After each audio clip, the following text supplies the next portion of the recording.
20 years ago, out walking with my wife, Jackie, a half mile from home, my left leg grows weak. Dragging it, I hobble home. The neurologist says, Terry, this could be bad or really, really bad. At night, I think about my zingers, the jolts of electrical face pain that have grown relentlessly worse for 20 years. And I pray secretly for a fatal diagnosis. 3 weeks later, I hear multiple sclerosis. 3 years later, I hear tilt, recline, wheelchair. I take Novantrin infusions, then Tysabri infusions, but nothing helps. I am too weak to sit up at my desk. My zingers turn on. My 10-year-old daughter, Sebi, hugs me as tears stream down my face. I am a physician. Night after night, I go to PubMed to read the basic science, and I begin experimenting on myself. The speed of my decline slows. And then I discover a study using electrical stimulation of muscles and ask my physical therapist, can I try that?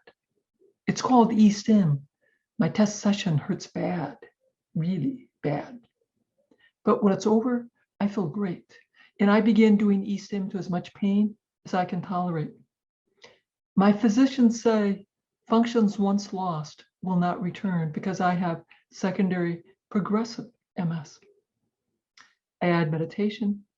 I redesign my paleo diet based on all the science I have studied for years. And 3 months later, I sit at my desk. My zingers are gone. And 6 months later, I walk without even a cane. And then, for the first time in 6 years, with my son, Zach, jogging alongside on the left, my daughter, Zeb, on the right, I am back on my bike, biking. It transforms how I think about disease and health. It transforms the way I practice medicine, and it transforms the focus of my research. 10 years later, I received the Linus Pauling Award for my groundbreaking clinical research and patient care protocols. I am Terry Wahls, and I am transforming the care of millions around the globe, restoring hope for a better life. So I'm thrilled to be with you today. And let me share my screen, and I'll talk with you about dietary approaches to treating MS-related fatigue. My website's terrywahls.com, and you can find more information about my work and my research there. So MS is a autoimmune condition where the immune cells begin damaging the myelin, or the wiring that connects the brain cells. And we also know that in addition to damaged myelin, there is atrophy or shrinkage of the brain and shrinkage of the spinal cord as well. Now, in 2002, I was introduced to the work of Lauren Cardane. And so after 20 years of being a vegetarian, I went back to eating meat, and I adopted the paleo diet. I gave up all grains, legumes, and dairy. But the following year, I still needed a tilt-recline wheelchair. I was still declining. Now, I discovered the Institute for Functional Medicine. I took their course on nerve protection. I'd been reading the basic science. I discovered electrical stimulation of muscles. And integrating all of that really transforms things. Now, again, the timeline, symptoms began during medical school in 1980. I had an episode of dim vision, and then had leg weakness and was diagnosed with MS. I started on Copaxone. I adapted the paleo diet. Then I converted to progressive MS. I added various vitamins and supplements. I started on Tysabri. I switched to Cellcept. And then in 2007, I discovered the electrical stimulation of muscles and the Institute for Functional Medicine. And at the very end of 2007, early 2008, I reorganized and structured a paleo diet. I added meditation. I was increasing my e-stim. And I was able to bike. In fact, 1 year after that photo was taken of me in my tilt-recline wheelchair, where I could not sit up in a regular chair, I completed an 18.5-mile bike ride. So let's talk a little bit about nutrition. There's increased awareness that nutrition is very important to mitochondria and to the brain. Bruce Ames, who is a brilliant nutritional biochemist, identified these nutrients as particularly key for mitochondria: zinc, magnesium, biotin, vitamins K, D, A, lipoic acid, and acetylcarnitine. There are a number of observational studies that have identified that patients consistently don't eat enough fruits and vegetables to meet governmental guidelines, and that the vast majority have less than 3 servings of vegetables per day. The Dietary Inflammation Index is a tool that's used for large observational studies. And this index was made to measure a dietary parameter, whether it made these inflammation molecules more or less active.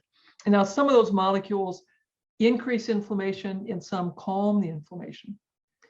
And they looked at about 2,000 articles to create the index. They have 45 different food parameters that were identified as driving most of this change. They measured calories, protein, carbohydrate, fat. The minerals that turned out to be most important were iron, magnesium, selenium, and zinc. And then B vitamins, vitamin C, D, A, and E. And then the fats: cholesterol, saturated fat, monounsaturated fat, polyunsaturated fat, and then the 2 essential fats, omega-3 fat and omega-6 fat. Trans fat is actually very inflammatory, so the more you have of that, that's a problem. And I want you to know that saturated fat is not entirely a problem here, in that cholesterol and saturated fat are necessary nutrients for the body. They also looked at a number of polyphenols or antioxidants in a number of spices, alcohol, caffeine, green and black tea. And a little bit of alcohol is okay. A lot of alcohol is definitely a problem. Again, it's been used in more than 200 studies. A minus 8.87 is the most anti-inflammatory diet. And there are many dietary patterns that have anti-inflammatory features: the Mediterranean diet, the Mind diet, Paleo diet, the diets that I teach, the Wahls diet. The most inflammatory diets are high in added sugars, processed foods, and these are the westernized diets. And even there in India, as India has become more advanced, because sugar and highly processed foods stimulate the dopamine centers, many westernized countries, as they become more westernized, are developing a more inflammatory diet. And we know the Dietary Inflammatory Index score correlates with the risk of obesity, insulin resistance, prediabetes, overt diabetes, metabolic syndrome, heart disease, heart failure, asthma, allergies, osteopenia, osteoporosis, arthritis, maternal health, preterm labor, developmental problems in the children, cancers, and I should add in here autoimmunity. So based on what I've told you, it would make sense that dietary interventions studies should be done for autoimmunity and for MS, but they're really hard to do. We're going to ask people to give up familiar foods, eat new foods with unfamiliar tastes, recipes, and menus. And people will likely crave foods that have now been reduced or excluded. And at least here in the US, many have forgotten or never learned how to cook. And they may have social, family, peer, work pressures to eat excluded foods, making recruitment and retention difficult. And nobody wants to be in the control of it. We ask people to stop processed foods, gluten, dairy, and eggs, because those food groups were severe problems for me. Now, the reality is changing dietary patterns is really hard. Processed foods, foods that are high in sugar, foods that are processed and lead to a rapid increase in own blood sugar stimulate our dopamine, create a lot of pleasure, and are incredibly difficult to resist. So in my clinics and in our clinical trials, we work with our patients to identify why they want to make this change. And in my clinics, we develop a mutually agreed upon dietary plan that the whole family can do together. And then I encourage removing the excluded foods from the eating environment. Now, we have a handout for behavior change, the next steps, and you can get that at terrywahls.com/better health. Now, some of the questions that people have asked, how do you deal with your physicians who may be resistant? Tell them you want to eat more vegetables and you want to reduce the sugar and you want to improve the quality of their diet. And you just want them to monitor your blood pressure, your blood sugars, and your health overall, and adjust medications if warranted. In our clinical experience, I'll stop the share for a moment.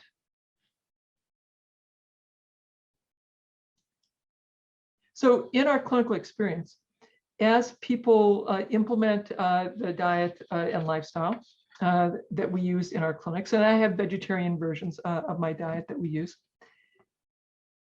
people's blood sugars improve, their pain reduces, their mood improves, and we're often the comorbid problems of insulin resistance, prediabetes, diabetes reduces. And we're able to gradually reduce their medications and often get them off entirely, those meds. A vegetarian can adopt the Wahls protocol, absolutely.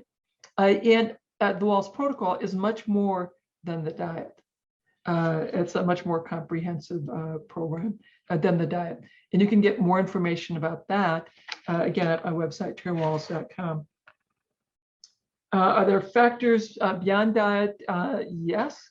We talk about sleep, we talk about stress, we talk about hormonal rebalancing, we talk about life's meaning and purpose. And how do you bring up your kids? Address diet quality, address sleep, very, very important to address stress as well. Do I test for celiac sensitivity? No. In my clinics at the VA, we couldn't do any advanced testing, functional medicine testing. We did basic primary care labs, and we had a trial of the Wahls diet. And that was extraordinarily successful. Again, for wide variety of autoimmune problems, for insulin resistance, prediabetes, overt diabetes, atherosclerosis as well. Where you can go to my website, so you can get access to the research papers that we have at terrywahls.com/research papers, and my tips for being more successful with your behavior change at terrywahls.com, better health. Yeah, and closing, I could not sit up. I was so weak. I had severe trigeminal neuralgia. These electrical jolts of pain across my face that resolved entirely with diet and lifestyle. So I'm pain-free. I can bike for hours, walk around the neighborhood, and I conduct research, travel the world, giving people like you hope for a much better future. Now, much love to you and your family.